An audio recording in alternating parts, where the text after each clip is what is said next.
Hey, what's going on? You know who it is. You know what it is. All right, you guys, peep game. I'm going to talk about something very interesting that Shaquille O'Neal said.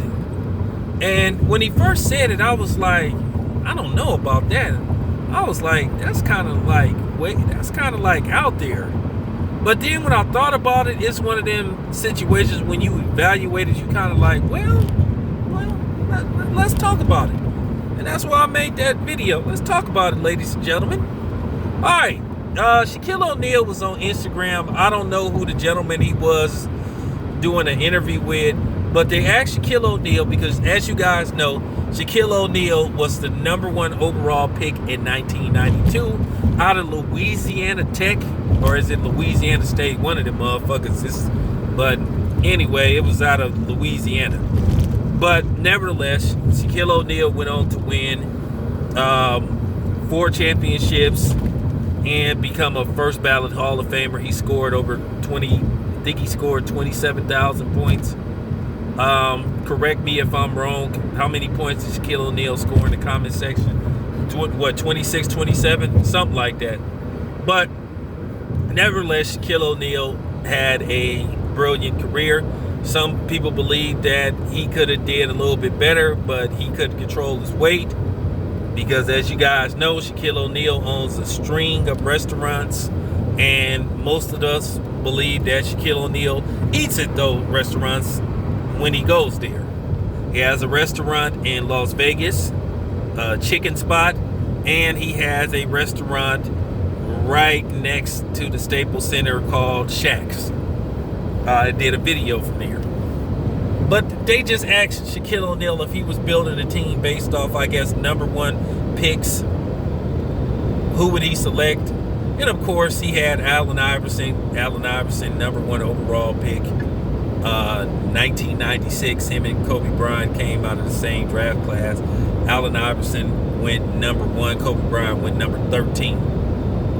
And I'm gonna do a video about Allen Iverson. I think you guys gonna dig. All right, now when he got to the power forwards, he said something very interesting.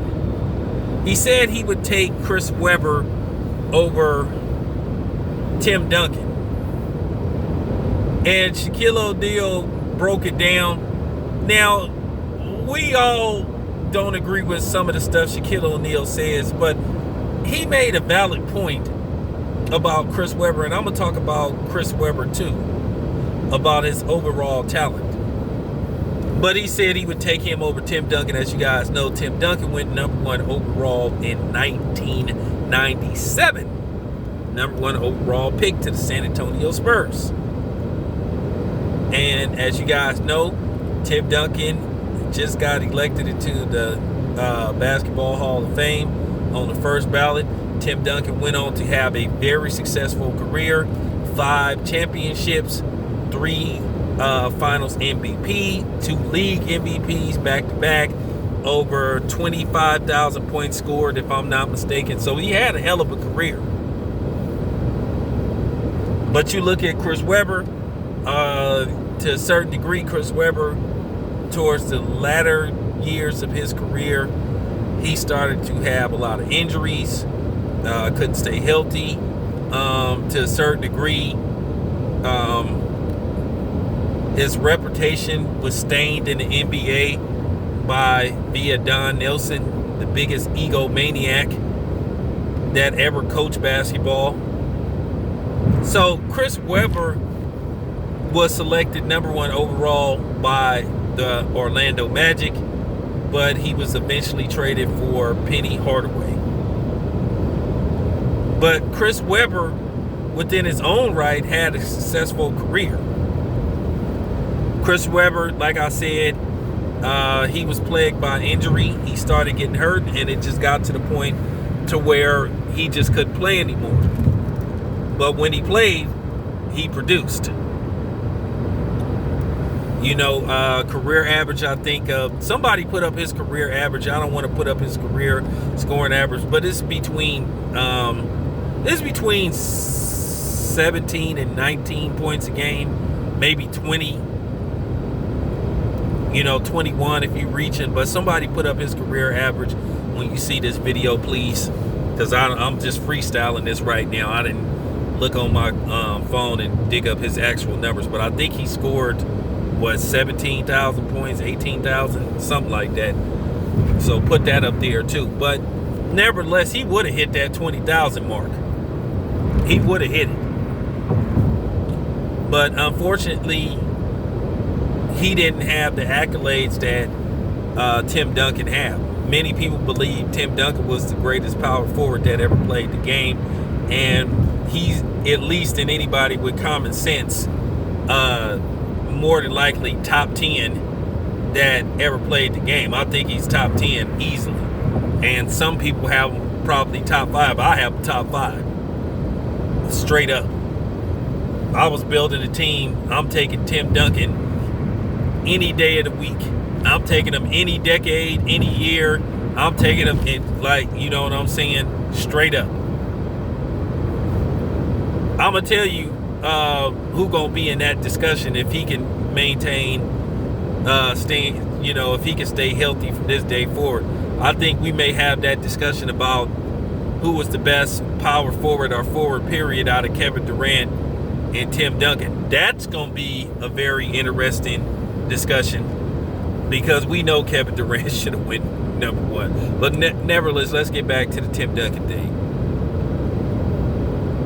versus Chris Webber. Like I said, Tim Duncan just got elected into the Basketball Hall of Fame on the first ballot because of all his accomplishments. But you look at Chris Webber. Chris Webber has been retired for a while. And I think this is his, it just passed. I think this was at least his 4th year of eligibility to get into the Hall of Fame. And once again, Chris Webber, I don't even think Chris Webber made the final 10.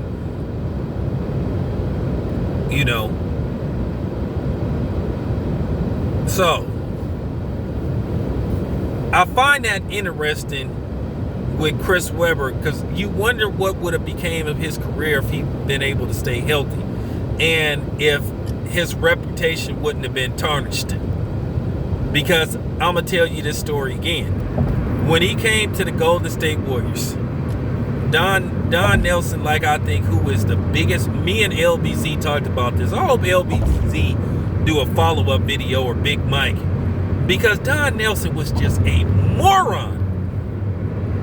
Biggest ego I ever seen. Him and Larry Brown had 2 of the biggest egos I ever seen. Larry Brown, a serial quitter, who, by the way, I do not give him credit for that that 2004 championship. That was fucking Rick Carlisle's team, and Rick Carlisle would have won a championship with that team had they been patient. I stand by that, and I'll debate any motherfucker who say different. That team just fell into Larry Brown's hands. He got lucky. He got lucky. And that's a shame when I think about it. When you think about it, I'm going to talk about this too in another video, that 94 Pistons, that 2004 Pistons team. But I'm just looking at what happened with Chris Webber. Because Chris Webber, due to the fact when he came to the Golden State Warriors, Don Nelson forced this man to play center. When he tried to play like what you would call small ball, he was just a mad scientist. He was just a dude. He never tried to focus on defense. He was just like that dude, D'Antonio.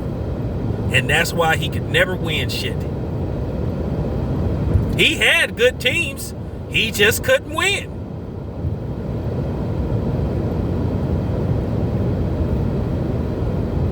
He just didn't know how to utilize the talent he had.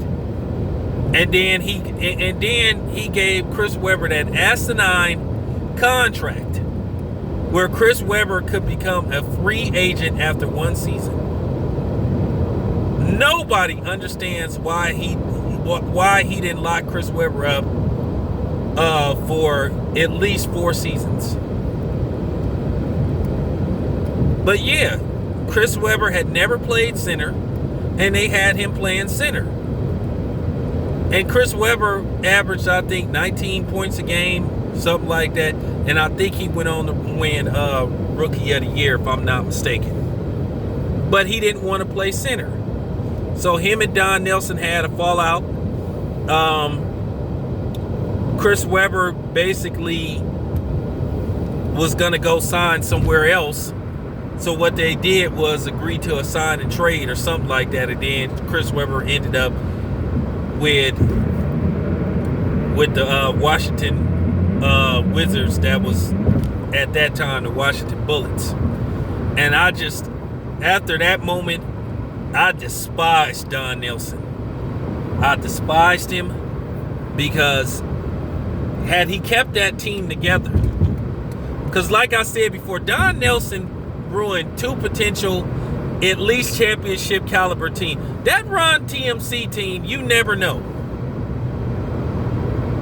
They might have been able, if they had kept that team together, been able to compete for a championship, but we'll never know because Don Nelson basically ruined that team.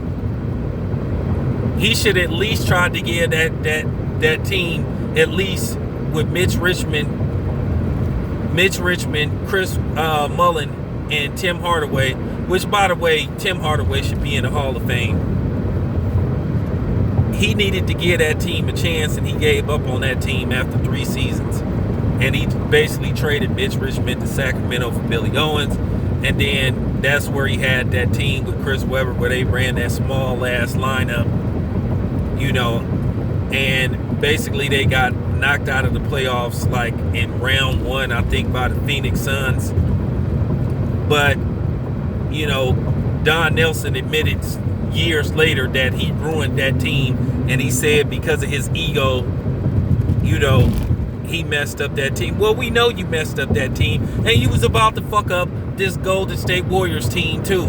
But Lakem them was like, nah, not this time, not again. Because we believe he was going to put a halt and stall Stephen Curry's career.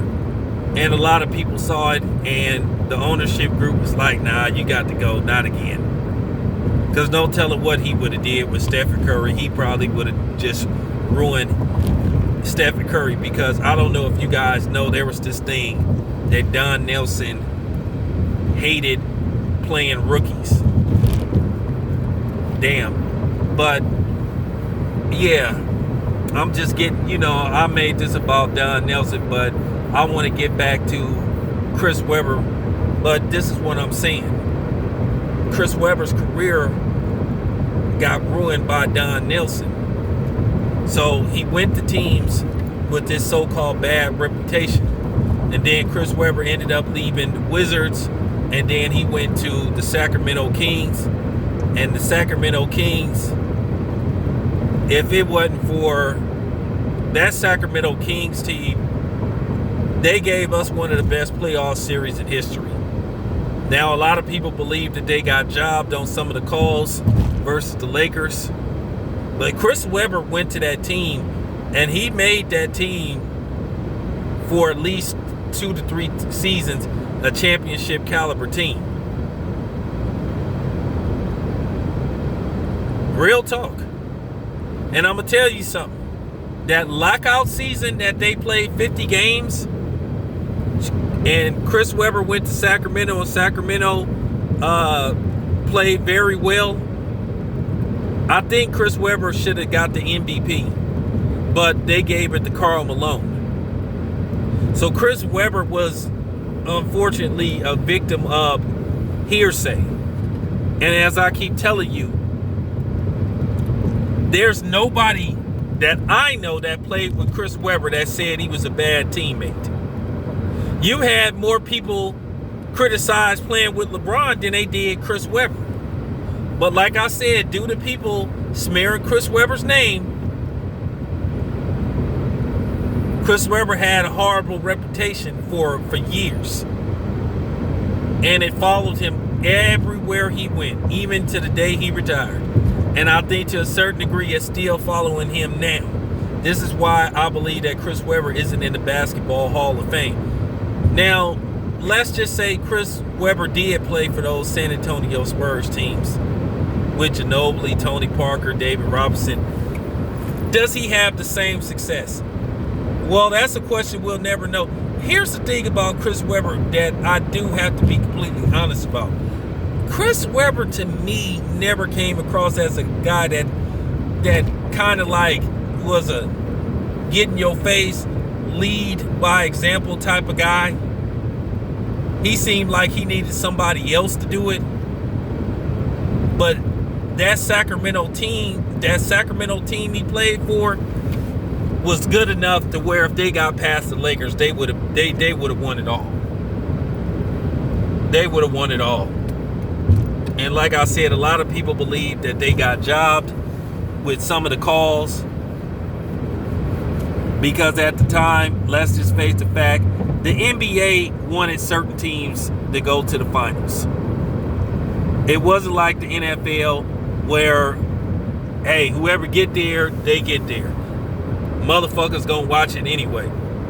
They wanted certain teams to go. Okay, let's just face the fact. They didn't want the 76ers to lose to the Raptors to go to. They wanted the 76ers and the Lakers. Now, I'm not saying they jobbed the Raptors, but some people believe they did. But that's just how basketball works, unfortunately. Sometimes they have it designed who they would rather go. But nevertheless, I'm sorry, my own personal opinion, I disagree with Shaq. But if he think Chris Webber could do the same Tim Duncan did, well, more power to him. I don't know. I just don't know if that's true. All right, you guys, let me know what you think. This is your boy Town Biz. I am out.